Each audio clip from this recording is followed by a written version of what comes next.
Anda kembali lagi di Visi Negarawan, pemirsa. Kita masih berdiskusi dan di segmen kali ini kita akan membahas terkait dengan strategi pemerataan dan juga peningkatan pendidikan yang berkualitas.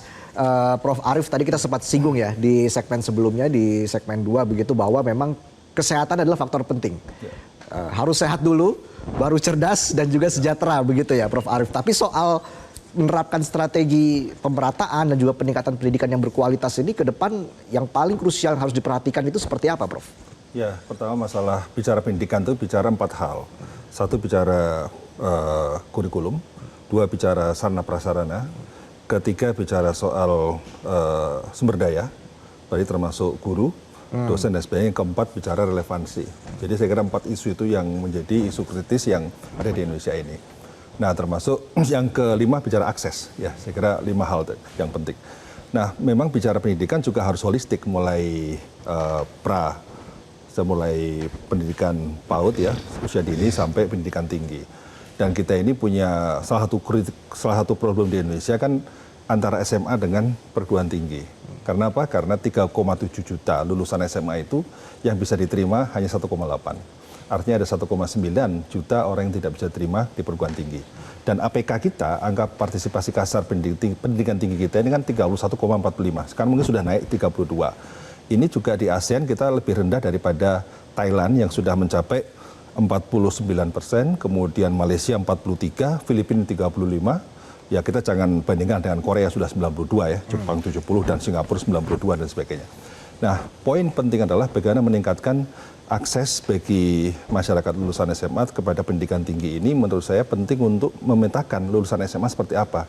Karena ada lulusan SMA yang pinter dan kaya. Itu saya kira nggak masalah. Yang kedua adalah pinter nggak kaya. Itulah pemerintah selama ini banyak program, beasiswa, KIP dan sebagainya. Ada lagi yang ketiga, kaya tapi tidak pintar, masih punya duit. Yang menjadi masalah adalah tidak kaya dan tidak pintar. Inilah jumlah yang menurut saya yang paling banyak mengapa mereka tidak bisa memasuki dunia pendidikan tinggi. Sehingga memang harus ada terobosan-terobosan seperti misalnya pendidikan vokasi, akademi komunitas 1 tahun, 2 tahun yang memang membekali para lulusan SMA dengan skill-skill spesifik yang dibutuhkan oleh pasar. Nah, saya kira ini solusi yang, dan ini tidak bisa sendiri, pemerintah menurut saya perlu melibatkan swasta. Saya kira swasta program CSR-nya bisa mendorong ya program-program akademi komunitas D1, D2 ini, misalnya perusahaan sawit melakukan kegiatan pendidikan selama 1 tahun bagi masyarakat sekitar, begitu lulus diterima di mereka. Jadi sekarang pemerintah menurut saya bukan merupakan single aktor ya, perlu peran swasta juga dilibatkan dalam proses penyelesaian masalah APK ini. Dan kemudian yang kedua, ya mau nggak mau kita harus mengakui Digital University menjadi solusi juga untuk meningkatkan APK. Kan nggak mungkin kita membangun kampus dengan fasilitas fisik yang seperti sekarang ini. Tapi dengan Digital University atau pendidikan jarak jauh, itu akan menjadi solusi untuk meningkatkan akses yang maksimal. Apalagi sekarang UT sekarang sudah membuktikan dengan pendidikan jarak jauh bisa punya mahasiswa 600.000, bayangkan. Bagaimana Pak Menko, sejauh ini koordinasi dengan pihak swasta? Ya, ini memang menjadi pekerjaan bersama kita ya. Jadi tapi saya ingin menekankan bahwa pendidikan ini kan bukan hanya masalah penguasaan ilmu pengetahuan, keterampilan, dan relevansi juga tadi yang sudah disampaikan oleh Prof. Arief. Tapi juga pendidikan karakter ya. Misalnya contohnya sajalah, kita harus kerja keras, disiplin, bisa bekerja sama, sopan santun, kemudian patriotisme. Ini contoh pendidikan yang juga harus penting. Nah, oleh karena itu saya ingin menekankan bahwa pendidikan, karena kan tadi saya katakan bahwa SDM yang unggul ini bukan hanya masalah sehat secara fisik, tapi juga sehat secara moral dan mental, gitu, secara karakter juga. Nah, ini menjadi tanggung jawab dari banyak pihak. Bukan hanya tanggung jawab dari sekolah, tapi tanggung jawab dari keluarga, tanggung jawab dari masyarakat, juga tanggung jawab dari media ya. Jadi kan banyak masyarakat juga, anak-anak muda juga yang belajar banyak hal dari media, terutama media sosial. Jadi satu, urusan pendidikan ini selain keterampilan, ya, pengetahuan, penguasaan teknologi, relevansi, saya ingin menekankan mengenai karakter bangsa, jati diri bangsa, soft skill. Soft skill. Yes, soft skill. Jadi soft skill saya sering menyebutnya essential skill ya. Misalnya kemampuan berkomunikasi, bekerja sama, leadership, managerial itu kan menjadi kunci. Kemudian skill untuk belajar terus menghadapi perubahan yang tidak pernah berhenti. Ini juga sesuatu yang harus kita prioritaskan. Jadi saya menambahkan itu dari apa yang disampaikan oleh Prof. Arief yang fundamental yang harus juga kita garap. Ya, tapi dengan kemajuan teknologi saat ini ya, Pak Menko, ini kan juga di satu sisi bisa melunturkan nilai-nilai karakter bangsa Indonesia. Nah ini kan bagaimana nilai-nilai karakter bangsa Indonesia, apakah ke depan ini dengan banjirnya informasi, dengan meningkatnya teknologi sangat luar biasa begitu ya, ini apakah nilai-nilai karakter bangsa Indonesia harus dibangun kembali atau bagaimana peran pemerintah juga untuk bisa atau mungkin bekerja sama begitu ya dengan teknologi-teknologi tadi untuk terus membangun karakter bangsa? Iya. Jadi sekali lagi peran keluarga, peran sekolah, peran masyarakat, terus tadi media, tapi juga penting adalah ekosistem. Ekosistem dalam artian begini ya, saya sering mengatakan begini, kita ini kan Bhinneka Tunggal Ika, tetapi Ika-nya kan harus difasilitasi. Misalnya sebagai satu contoh sajalah, di kampung ternyata nggak ada public space gitu kan. Jadi kan perlu ada public space untuk yang Bhinneka itu menjadi Ika, berinteraksi gitu ya, berinteraksi. Terus kemudian teknologi, kita juga bisa mendisiplinkan orang melalui rekayasa teknologi. Jadi contohnya gini aja deh, contohnya COVID. COVID itu bagaimana kita dengan inovasi teknologi yang namanya Peduli Lindungi, kita bisa mendisiplinkan orang untuk melakukan swab, mendisiplinkan orang kalau dia merasa sakit tidak bisa pergi dan seterusnya ya, mendisiplinkan orang kalau dia merasa bahwa dia akan menularkan virus, dia nggak pergi kemana-mana. Jadi saya ingin mengatakan itu ekosistem juga yang bisa dibangun, ekosistem untuk mendisiplinkan. Perkembangan teknologi membantu kita untuk membangun ekosistem untuk memperkuat karakter bangsa, kedisiplinan, kerja keras, toleransi. Jadi infrastruktur fisik, infrastruktur digital juga bisa dimanfaatkan untuk kepentingan kepentingan itu. Jadi tidak semuanya berarti kemudian punya implikasi buruk. Justru yang buruk kita eliminir, tapi kita bisa optimalkan untuk kepentingan-kepentingan strategis bagi pengembangan SDM unggul. Baik, Prof. Bambang, tentunya akan ada banyak tantangan ke depan begitu ya dalam menyelaraskan program mencapai visi Astacita itu tadi, Prof. Bambang. Ini Anda melihat sejauh ini bagaimana pemerintah melakukan koordinasi antara pusat dan juga daerah begitu ya untuk terus mengawal visi Astacita? Ya, saya melihatnya kita harus clear dulu apa tujuan kita membangun sumber daya manusia. Ya, tentunya kita ingin sumber daya manusia yang nantinya berkontribusi pada pembangunan ekonomi kan, kebetulan kan background saya ekonomi. Nah, kata kuncinya adalah produktivitas. Ya, nah kalau kita ingin menuju sumber daya manusia Indonesia yang punya produktivitas tinggi, dalam pandangan saya ada dua pendekatan yang di satu sisi bisa menguatkan pemerataan, ya, di sisi lain bisa mendorong produktivitasnya itu sendiri, ya. Dan itu kedua-duanya saling berkaitan. Yang pertama ini maksud saya adalah vokasi tadi yang sudah disampaikan oleh Pak Arief. Tampaknya di kita ini wacana mengenai vokasi itu sebenarnya sudah banyak diungkapkan, tetapi kalau kita lihat di lapangannya belum menjadi yang namanya mainstream, belum menjadi arus utama.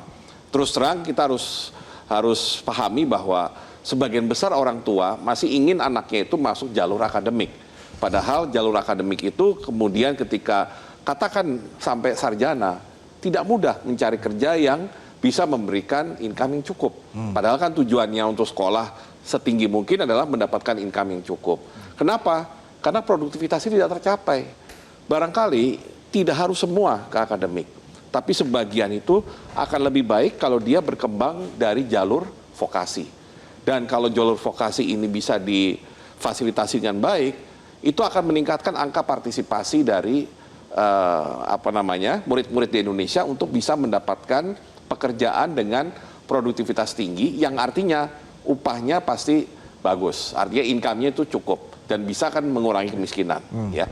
Nah, yang dari sisi kualitas jalur akademik tadi tampaknya kita memang harus agak strict, harus agak tegas dengan mengedepankan yang sering disebut sebagai STEM. Science, Technology, Engineering, Matematik. Boleh dikatakan kita nggak punya pilihan. Kita nggak bisa lagi bernego atau berdebat apakah STEM ini bisa ditunda atau dikurangi. Karena persaingan dunia saat ini seperti yang tadi dibahas oleh kita semua adalah persaingan teknologi digital. Teknologi digital hanya bisa kita capai atau kita bisa terlibat dalam persaingan kalau kita benar-benar menguasai yang STEM tadi di dalam sistem pendidikan kita dari pendidikan menengah sampai pendidikan tinggi. Ya, jadi dengan mengkombinasikan atau fokus pada STEM dan vokasi, saya punya perasaan bahwa Indonesia akan bisa leapfrog, ya artinya bisa agak lompat naik ke atas supaya kita tadi tidak terjebak di kelas menengah. Ya, terus terang dari sejak saya di Bappenas, concern saya adalah ya jangan sampailah bangsa yang besar ini akhirnya menjadi bagian dari negara-negara yang terjebak dalam middle income trap gitu. Dan juga untuk meningkatkan IPM tadi ya, Prof. Arief ya. Kita kan 5 besar tadi ya, Prof. Arief singgung di ASEAN 5 besar. Nomor 5 kita. Nomor 5 ya. Artinya ini bagaimana kita bisa bersaing ke depan? Apakah memang seperti yang dikatakan oleh Prof. Bambang tadi?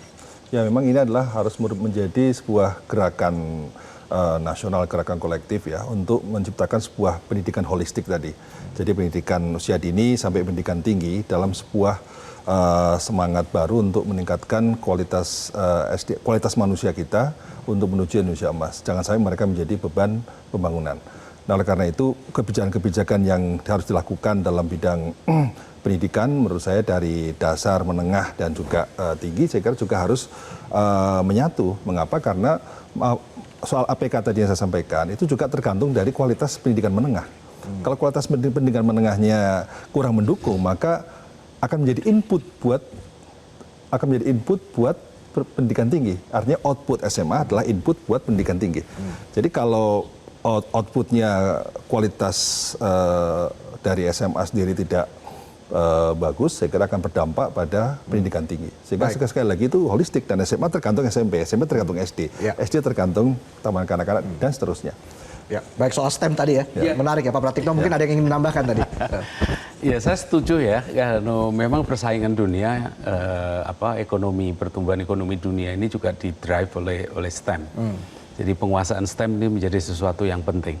Tetapi tidak berarti kemudian jadi science, technology, math dan engineering, science ya. Science, teknologi, engineering dan math dan matematika. Ini STEM ini prioritas. Sebagaimana juga ini kebijakan Bapak Presiden Prabowo juga STEM ini prioritas. Tapi tidak berarti kemudian yang lain menjadi tidak sepenuhnya relevan. Karena STEM pun harus kita lihat secara secara komprehensif. Maksud saya gini, misalnya kalau kita bicara mengenai teknologi digital misalnya, kan ada sisi ekonominya, kan ada sisi sosialnya juga, ada sisi kulturalnya juga gitu. Jadi maksud saya yang studi ilmu politik ya bisa politik STEM lah. Jadi kan banyak sekali isu-isu, misalnya contohnya teknologi digital itu sisi bisnisnya, sisi sosialnya, sisi politiknya kan juga sangat kompleks. Jadi saya sangat-sangat setuju kita harus fokus kepada STEM, tetapi juga ilmu lain harus melihat kepada STEM juga gitu. Jadi ilmu sosial misalnya juga perlu untuk melihat menjadi bagian dari pendukung bagaimana memperoleh nilai tambah bagi bangsa melalui STEM secara komprehensif gitu. Baik. Nanti kita akan bahas lebih lanjut lagi pemirsa terkait dengan tema kita pada hari ini, bangsa sehat, cerdas dan sejahtera. Tetaplah bersama. Jelajahi cara baru mendapatkan informasi. Download Metro TV Extend sekarang.